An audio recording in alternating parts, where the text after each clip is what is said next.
Hey, John here, and this is the Canon Rebel T3i, and in this video I'm going to show you a few things that are kind of cool features about this camera that you may not know about.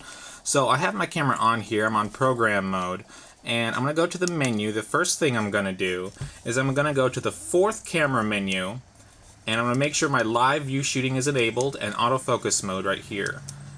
This, if you change it to live mode with a little face, then whenever you use the live mode like this instead of using the viewfinder, it will have facial recognition enabled and it will focus on any human face it sees. So that way, if you're taking pictures of friends or family, it's easy to get their faces in focus when using the live view.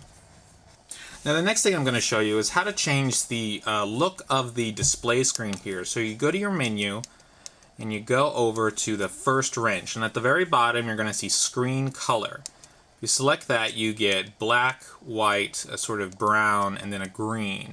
So then you can change it, you go back, and now it's all different. So it's a nice customization, maybe make things a little bit easier to read in the sun, things like that. The next thing I'm going to show you is the feature guide, which is on the second wrench menu, and it's enabled right now. Whenever it's enabled, when you push the Q button and you go to a different setting, it'll tell you what that setting is. Now I find that fairly annoying. A beginner might find it extremely useful, but it just depends. So you can change that, you can just go ahead and disable that, and now when you push your Q button to get to these different settings, you're given a basic description, but nothing pops up telling you exactly what it is. And then lastly, I'm going to show you how to reassign this button, which is the auto exposure lock button, to do something different. Because some people, they don't like to use the autofocus integrated with the shutter button, because halfway down is autofocus, all the way down is taking the picture. That's the normal standard, that's the default. But if you go to the third wrench, to the custom functions, and you go over to page 9, so there's 11 pages, but you're going to want to go to page 9.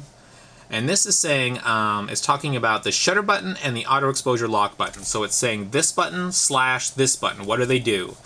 So right now it's set that it autofocuses and it's auto exposure lock. So this is autofocus right now, and this is locking the exposure based on the composition you currently have. If I push my set button, I can then change this. If I change it to the second setting, that means that the exposure will stay the same, but this shutter button will no longer activate the autofocus.